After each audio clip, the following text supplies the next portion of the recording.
Right, good evening, everyone. Welcome to the first of 3 live prediction shows with myself, JFT, and Mr. Liam Tully this evening, starting with the co-main event of the Matchroom card on the zone. Jay, Liam, boys, how's tricks? Yeah, good, thanks. Good. All of us good? are capped up tonight, the three of us. First for everything. Yeah, I don't want to take mine. We'll have the balls. Sore sight for the viewers. Before we get into it, boys, want to shout out DJ Pat and Hawkan for being in the chat. Big up, lads. Yes, boys. Fight the Skye will dominate. DJ Pat says, Shakur style UD. Evening, chaps. He says, evening to you, DJ Pat. Evening, Hawkan as well. Another one who says Skye will dominate and win a wide UD. So Skye defending a WBC Featherweight World Championship. Then, boys, it's a battle of the undefeateds. Tiara Brown, 5 or 6 years older than Skye, has had more fights than Skye, but is a big underdog going into it on Saturday. Saturday evening in Sydney, Saturday morning for us here. I think the main event, I just watched an interview, is going to be around about midday, 11:30 midday for us, which is great. But yeah, I guess normal format, boys. I'll come to you to get your outline of events, and then we'll get up into the predictions. Big up Derek, by the way, as well, over on the east coast of the US of A. I think it'll be closer than that. Tiara Brown camp. So go on then, boys. Hit me up. How do we outline what's going on in this one? Take it away, Liam. I'll let you go first, man.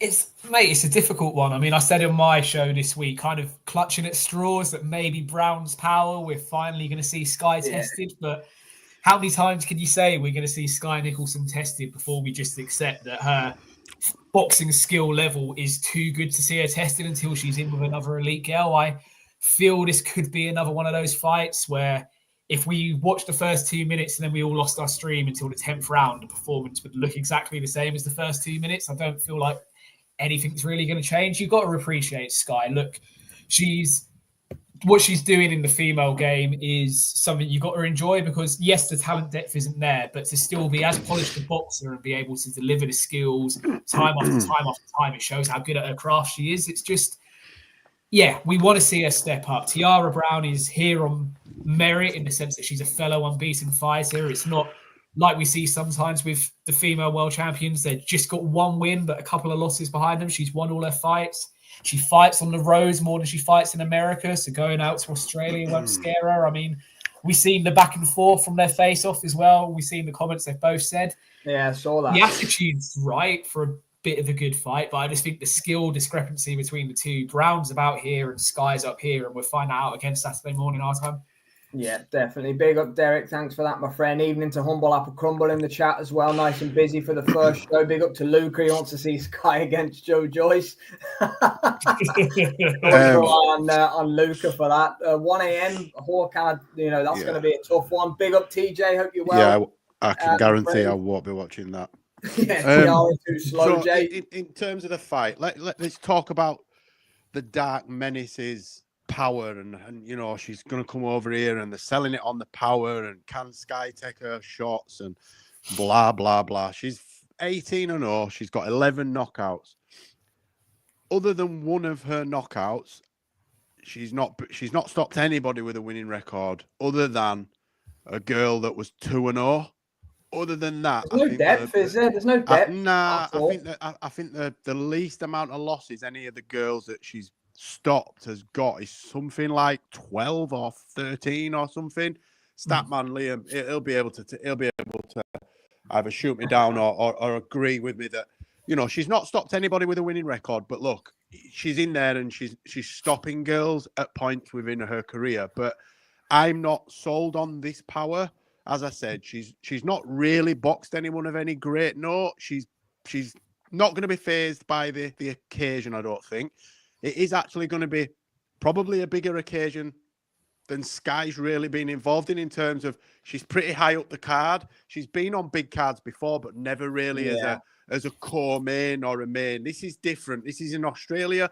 Australia's sort of golden boy as such. The main guy, other than Jai Opataya, who is sort of on a pedestal on his own, because Jai's more international. He's more of an international fighter. I know he's fought at home, but George Kambosis has sort of cornered home for himself as he puts on the big shows. This is a massive show, whether it's a massive event in terms of the fights and not necessarily that massive. The event, the pomp, the ceremony is going to be massive. She's away from home that she's used to, but it's a massive occasion for both of them as well. I think Skye will fit in a little bit more because she's boxed on big shows, as I said. Unless Brown catches her unawares in the first couple of seconds of the first round, I just don't see the. As soon as she power sees her, bothering she ain't her. getting her, is she? I As soon just as she's don't, got I her just eye in. don't think. Yeah, Skye's too cute for that in terms of her defense. She barely gets touched. When she does get touched, she's normally pulling away from it or turning away with momentum. She's never really traveling onto punches. Brown's never in a million years going to get Skye to walk onto one. She's not going to catch her with an uppercut up the middle. Clip this, because I'm going to bet on that now, because it'll probably happen now I've said it won't. But what I mean is, Skye historically is too clever to just walk onto something. She never gets caught unawares. She knows what she's doing. She finds her range. Once she finds a range, she finds a rhythm, and then we're off to the races. And it's just, I'll repeat my guy, rinse and repeat. But that's what it is. She does exactly the same thing round after round. And I don't mean that as though it's boring, but she knows what works for her. She knows what she can get away with. So that's why one of the criticisms for Skye Nicolson is she's not exciting enough, but she does what, and I used this analogy the other night when we spoke on the pod, the Floyd Mayweather approach. Yeah. She just does enough to get by. She don't want to get hurt, and she knows. Yeah, at the end of the day, what do you want her to do? Go and have a slugfest when that's not a skill set. You know, that's not. Yeah, but they do though. That is exactly what the fans want. That's exactly what. No, I'm saying that because I'll be moaning on Saturday morning saying, same as me. I want to see her throw down, do a Max Holloway, point to the center of the ring, and just slug it out. But boxing's not about that. It is an entertainment, but it's also about winning. We wouldn't want to watch her if she started losing fight after fight after fight. So she does what she needs to win. My only criticism is she doesn't push enough to try and get the stoppage, whether that's because the rounds are too short and she just knows she can get away with it. But for me, I'd like to see her step on the gas when she knows she's got someone's measure. Who does well in 2-minute rounds, Jay. I think it benefits because she just gets a big enough lead and then course. Big enough lead, course. Yeah. You know, agree with TJ here, boys. I think that's a good way to put it. Lucas saying JFT spot on as always. Cheers, man. I think Jay's right. And the reality is with Skye, we always want to see her move through the gears. But the other big reality is she's never been in with an opponent that's made her feel like she's had to move through the gears. She's comfortable in second or third gear because her skill set is that much better than the fighters she's been in with. Yeah. We're saying when she gets towards the unification fights, hopefully we're going to see a more exciting style from her. We may have to then accept at that point that Skye Nicholson's boxing skill set is that good that she will just make it look like she's in second and third gear at all times, if that makes sense. Bit like Lauren Price. Lauren Price, she only ups it when she has to, and then when she has to, she's absolutely fantastic. Yeah. Shakur as well. Pat said it is a good comparison. And if you look, sorry to jump in, Liam, but if you look at the last two fights, yes, it was Padley that came in on short notice for Stevenson, and Tasha Jonas, who some might say was past her prime and past her best, right? But we'd said the fight before for both of them that they were feather-fisted and they couldn't really punch hard. I think Price actually got a knockdown about 5 seconds after one of us had just said she can't punch. It might have been me. Was it you? I know one of us had just said it and she knocked her opponent down, albeit her opponent was a lot lesser level than Tasha Jonas. But what we started to see from both of them in those fights is once they knew they were winning and there wasn't much chance of them losing, without putting themselves in danger, they sat down a little bit more. You could see Tasha Jonas were getting badly stung by some of them punches. She may not admit it, but you could physically see she was getting hurt. It's the same with Padley. Shakur started sitting on his shots a little bit more and just doing enough not to try stop him and get him out of there, but push him back, hurt him, a little bit more spite. I think that's what we might see from Nicholson, because once you know how to throw a punch correctly, you can do damage with it. Yeah. Do you get what I mean? So she'll be able to find little pockets, maybe hit her on the chin, hit her on the temple, and we might see her I'd love to see it. I'd love to see her put a little bit more on it and try hurt her opponent, not necessarily try to get her out of there. You could see Lauren Price never tried to stop Jonas at any point in that fight, but she tried to hurt her round after round after round. And it makes for a different experience in terms of a fan's perspective visually when you can see that she's hurting her opponent. Does that? I don't know if I made any sense. No, I know what you mean. Makes sense to me. So let's make a comparison like this. So Arsenal, Price's partner, when she fought Raven Chapman, stuck it on Chapman in the first few rounds. I've seen. Yeah, we won't go into that. And we'll save the Look to Women podcast for the next one. and she got 2 knockdowns. She got 2 knockdowns, didn't she? And that was...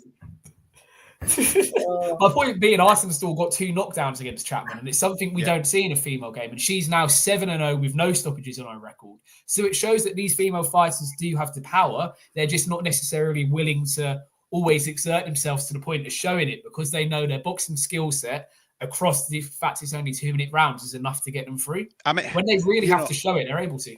If those stats, Liam, right, are not enough to show the governing bodies that we need 3-minute rounds, the same as any other sport. You don't see women footballers playing 80 minutes or 70 minutes.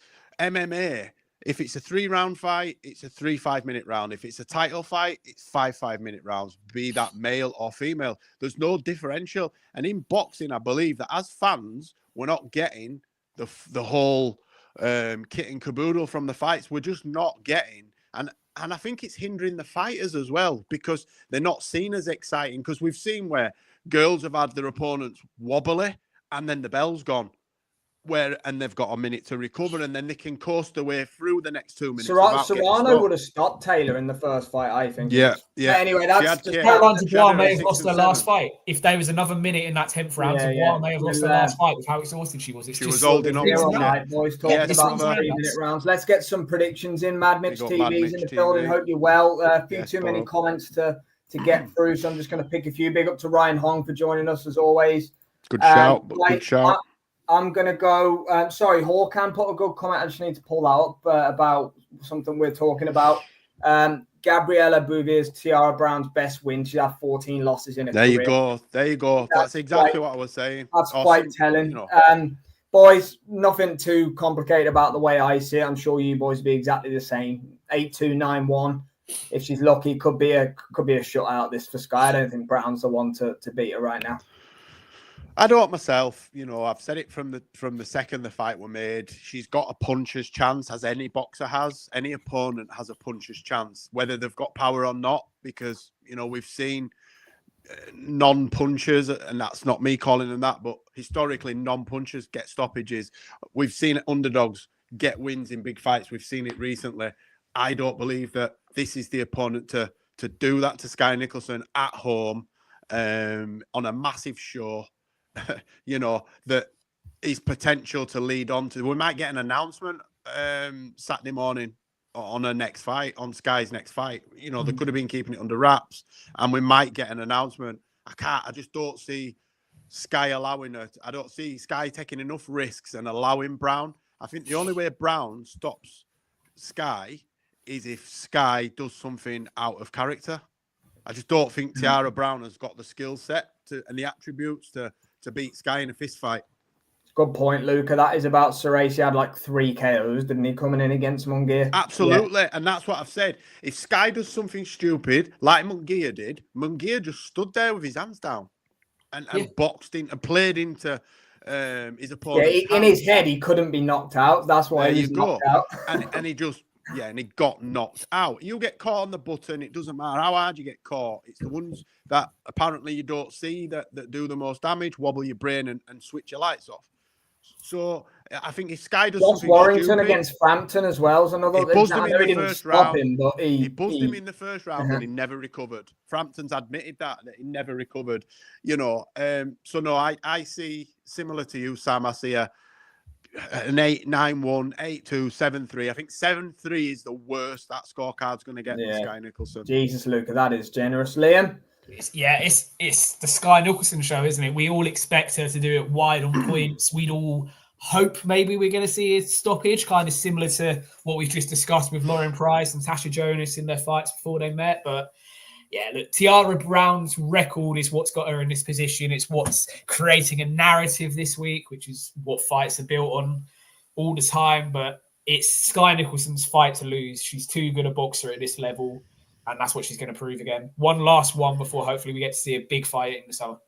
Yeah, I think a big one's needed. So, yeah, 3 of us then all on Skye on points. No real surprise there, as Luke has pointed out in the comments here. We'll be back very shortly. Thank you to everyone who joined us. That's some good interaction for Kambosos against Wiley, the main event. Cheers, guys.